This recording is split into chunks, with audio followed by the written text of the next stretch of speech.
fit. The Ibis Ripmo is one of the most versatile bikes on the planet, and in updating the Ripley, Ibis may understandably have wanted to nudge it onto the Ripmo's turf. The Ripley does now share the Ripmo's silhouette and linkage, but did that cost it the quickness that we've loved about it all these years? We took it to Tucson, Arizona to find out. Whew! So check it out, there's a new Ripley. Yeah? Believe it or not. Never made that joke before. It no longer has those cool, like, eccentric links, because it turns out they were a little less cool than we all maybe thought they were in the end, or maybe they just did their time, right? Mm-hmm. So new linkage, it follows, I mean, it's very similar to the Ripmo, right? It's like, it looks like a mini Ripmo. Mm-hmm. But did it ride like one, or did it ride more like a Ripley? It rode more like a Ripley. Yeah. And I maybe kind of wanted a mini Ripmo, but I found myself really getting into what this bike is, which is what I think XC bikes should evolve into. Like a really capable, comfortable, efficient, fast bike that can handle the trails that we were on, but isn't necessarily designed for them.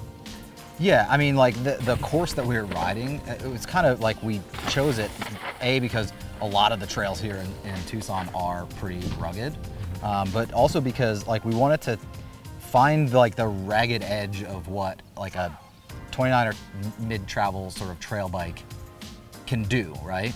And it turns out like the Ripley is sort of on the more lighter duty end of the like trail spectrum.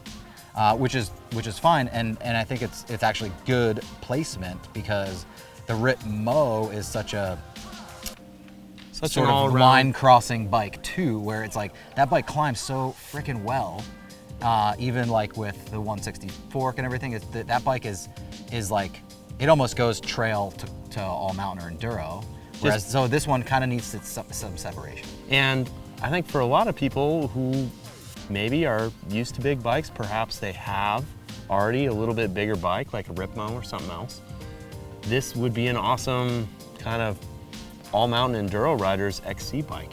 It's like a trail bike that rides very efficiently. And if you're in an area where it's not so chunky like here, like something that's more redwoody, fast, smooth, single track, where you want kind of a crisp feel to every pedal, this is an awesome bike. You know, it'll intuitively handle kind of any time you want to lean and duck around some sort of darty single track. So it's 120 rear, 130 front. Ibis says that you can run a 140 in the front, you can even run a 120. I feel like putting a 140 would be trying to make it into the Ripmo. Yeah, it's like, you're like, oh, I'm gonna try and make it a little bit more like the Ripmo. It's like, just get a Ripmo. Yeah. You know?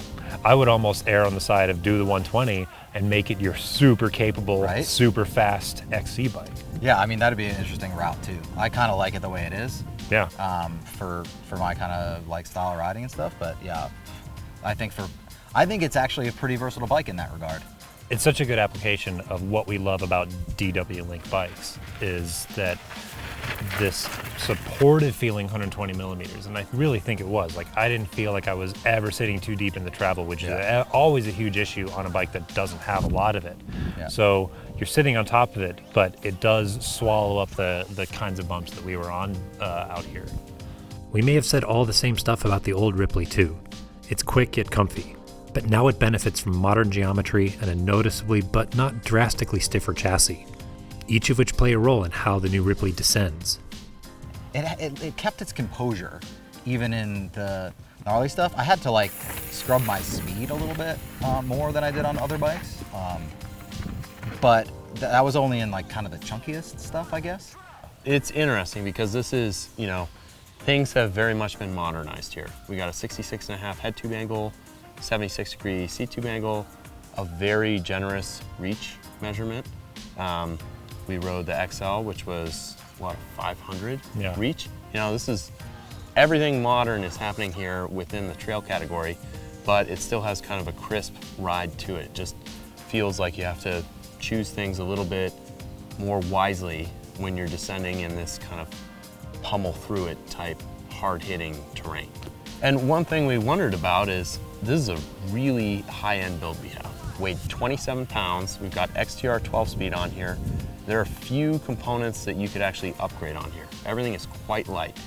we actually wondered, you know, if this was a little bit heavier, would it give it somewhat of a steadier feel? And that kind of leads us into, you know what? You can actually get this bike for $4,100 too with an NX drivetrain, which is pretty rad. Same frame, $4,100. Yeah, that's like kind of amazing. Very surprising for Ibis, which is known for its sort of more boutique bike, and I just I don't have words for it apparently. Yeah. And nowadays we have to mention this, like we're talking about a bike shop bike. It's not a consumer direct bike. You get the bike shop experience for that $4,100. Yeah, you get whatever your shop gives you, like free 30-day tune-up and free lifetime adjustments or whatever they do, you know, and all that cool stuff that you only get at the LBS. Your IBD. IBD LBS. The only bummer I could think of on that build is it's got SRAM level brakes, but everything else is dialed. The seat post that comes on that one isn't all that hot. It's a 150 Max KS, but the Ibis allows you to do a bunch of little upgrades. I mean, they're one of these brands that assemble their bikes at their headquarters in Santa Cruz, and so they can give you those options. You look at every price point except for the top end, where like, what else? What would you change on this thing? It has all the upgrades already. But you can go better wheels, you can go better dropper posts, you can do carbon bars, and even on that $4,100 one, if you want this bike yoke seat post, it's another $170, and I was so impressed with that thing. Damn, that bike yoke seat post is so good. It's like zero friction. And like the amount of force that you need to push down to get it to go down is like incredibly light. The thing is fast. It's like, it was flawless during testing. And it really, really, really impressed me. Ibis has pulled off something that Hollywood has been failing at for years.